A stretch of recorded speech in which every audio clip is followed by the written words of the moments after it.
Kalian sadar nggak sih sebenarnya kita ini nih produknya Cina? Maksudnya apa? Maksudnya gini, tanpa kalian sadar, sebenarnya kita ini dikontrol sama China. Kalau misalnya kita bicara soal sosial media, sekarang yang udah megang TikTok, kita udah nggak gitu lari ke YouTube dan Instagram. Semua apa-apa TikTok, berantem di TikTok, cari informasi di TikTok, nyari tempat makan di TikTok, semua TikTok. Sampai akhirnya, ketika gue bicara ke teman-teman di awal kita main TikTok tahun 2019-2020, gue udah bilang, TikTok ini bukan cuma sekedar sosial media, TikTok akan menjadi e-commerce. Hari itu gue nggak tahu tuh apa yang namanya live commerce atau misalnya yang bicara soal ya live streaming sambil jualan, gue nggak tahu. Tapi gue yakin TikTok akan jualan sesuatu. Akhirnya bener, TikTok meluncurkan TikTok Shop. Wah, semua orang berbondong-bondong ke sana. Pakai konten bisa taruh keranjang kuning, live bisa taruh keranjang kuning, orang bisa langsung jualan. Bagus nggak? Bagus. Support UMKM nggak? Iya. Tapi ketika kita bicara soal market atau bisnis, ketika semua market berkumpul di satu tempat, ujung-ujungnya penjualnya juga berkumpul di satu tempat.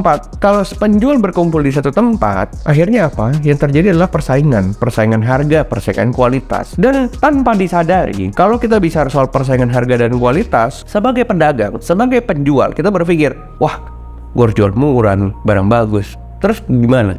Ya ngimpor dari Cina. Impor dari Cina, carinya di mana? Carinya di Alibaba. Cari di Alibaba, kita impor, masukin ke Indonesia, jualnya kemana? TikTok Shop. Kalau nggak TikTok Shop, kita jualan di mana?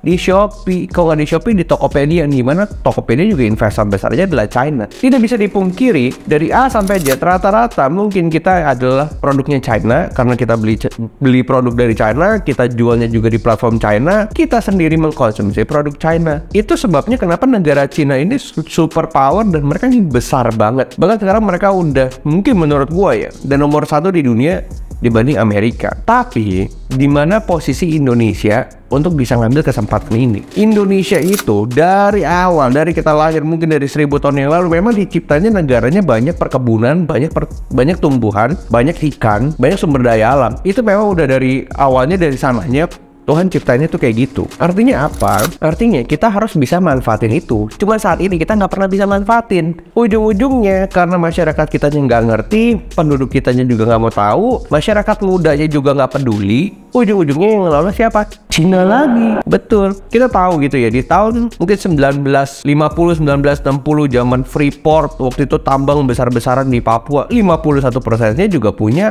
Amerika. Nah, sampai akhirnya zaman pemerintahan Pak Jokowi kita ambil, kita akuisisi 51% dan sekarang full katanya. Tanjung Priuk 51%-nya dikuasai sama asing, sama Hong Kong. Tanjung Priuk loh, kalau misalnya kita mau ekspor barang 51%-nya itu tuh pelabuhan itu punyanya Hong Kong. Jadi seluruh database dan segala macam Hong Kong tahu kita tuh ekspor kemana aja. Loh, ini kan miris banget ya.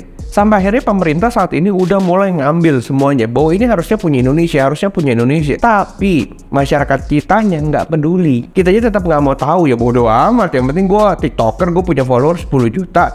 Ya nggak salah dengan itu. Tapi menurut gue ada satu dunia lain yang dimana memang itu adalah nature-nya Indonesia. Itu adalah bentuknya Indonesia, yaitu adalah sumber daya alamnya. Jadi ini yang gue pengen bilang ke kalian, daripada dieksploitasi dan diambil sama asing, mending kita yang ngolah sendiri. Gini ya, kalian tuh harus kadang-kadang pergi ke daerah. Kalian lihat gitu ya, di desa, kalian lihat di kampung-kampung sana. Waktu gue pergi ke Maluku Utara, waktu gue tinggal di sana tahun 2016, gue ngeliat itu asing semua rata-rata. Mereka tuh ngambil nikel, mereka ngambil emas, mereka ngambil kelapa. Ya, orang-orang kita ini cuma nanam, jual ke tengkulak jual ke mereka. Mereka yang ekspor sendiri ke negaranya. Kalau misalnya kita lihat di Jambi gitu ya, di Kerinci itu kan ada kayu manis. Kok kalian pergi ke sana, teman-teman yang di Jambi juga tahu, pasti ada satu perusahaan Belanda yang godenya minta pun, yang dari zaman dulu mereka sendiri yang ngambil. Orang-orang Jambinya, orang-orang Kerinci, orang lokalnya ngapain? Ya nanam aja, jual aja ke mereka. Ya gue cuma ngambil segitu, besok mereka yang ekspor sendiri. Artinya apa? Artinya kita tidak pernah bisa melewati mereka, karena pengetahuan mereka, informasi dan network mereka itu lebih dari kita. Makanya gue berpikir, udah mumpung gue masih muda, perjalanan gue mungkin masih panjang, gue pengen mengedukasi untuk membuka mata kalian bahwa kita itu nggak pernah dikasih pintar gitu loh. Untuk kita bisa menjadi pintar, untuk kita bisa mengelola, yaitu kita butuh namanya edukasi. Tapi masyarakat Indonesia nggak mau diedukasi. Diedukasi gue dikata-katain, diedukasi gue dihina dengan berbagai alasan. Tapi intinya adalah baik. gue nggak pernah mau ambil uang sepeser pun dari kalian. Gue nggak mau kayak lu titip duit di tempat gue nggak mau. Ngapain? Yang gue mau adalah kalian bisa kelola produk di daerah kalian sendiri. Abis itu kalian jual. Untuk kalian bisa masarin, untuk kalian bisa berbisnis. Itu tuh another skill. Bukan cuman nyalain kamera joget di TikTok. Enggak kayak gitu, itu repot. Tapi akhirnya saat ini gue mungkin berpikir kenapa Cina akhirnya mendorong TikTok banget ya di Indonesia supaya masyarakat mudanya terlena sama itu. Ya dikasih follower, dikasih view gede, gue endorse aja di belakangnya sama dia. Udah nih gue lihat nih generasi mudanya kayaknya nggak ada yang mau ngurus perkebunan nih, kayaknya gue lihat generasi mudanya nggak ada yang peduli sama pertanian kita. Udahlah Cina masuk aja, invest aja gede di situ, buka perusahaan. Terus udah gitu kita bilang ya udahlah nggak apa-apa lah, yang penting Cina udah buka, udah investasi, akhirnya buka lapangan kerja, ini bagus lah. Gitu aja terus sampai akhirnya nanti nih negara kita jangan sampai dikuasai sama Cina. Sekarang investasi mereka besar banget di Indonesia, kereta cepat, bandara, pelabuhan, dari sisi industri, dari sisi pertambangan, pertanian, semua investasinya dari China. Terus gimana? Terus kita cuma keluar-keluar gitu ya di TikTok, di mana kita juga keluar-keluar aja di platformnya dia. Nggak bisa nih, Cina nggak bisa gini, terus keluar-keluar mau ngapain? Nggak ada actionnya juga. Nah, cara untuk kita bisa mengantisipasi adalah kita punya edukasi, kita punya pengetahuan dan skill. Kelola sendiri, buat grup sama teman-teman lokal, buat usaha jual ke luar negeri. Kenapa? Karena kalau misalnya enggak, ya akan dikelola sama asing. Nggak mungkin dong ada emas nggak dikelola sama orang lokal, terus udah gitu nggak dikelola sama orang asing. Tapi orang asing tahu, wah emas tuh masa nggak diambil sih? Kalau gue jadi orang asing, kalau gue jadi orang Amerika juga gue ambil tuh kalau nggak ada yang ngurus. Tinggal ya kita buka lapangan kerja nih, asing buka lapangan kerja buat Indonesia. Ya orang Indonesia nya iya nih, makasih deh.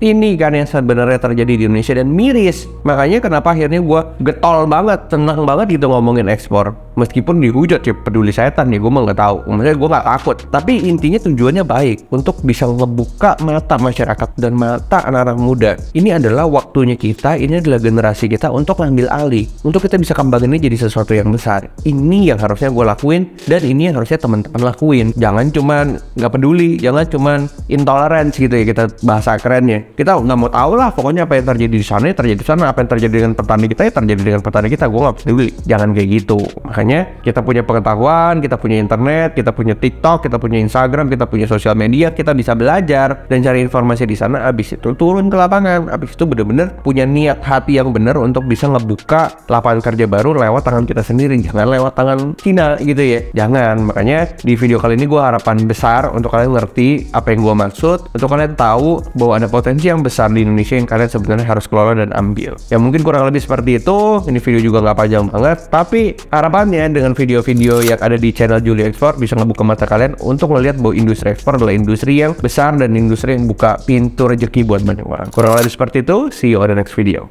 Bye.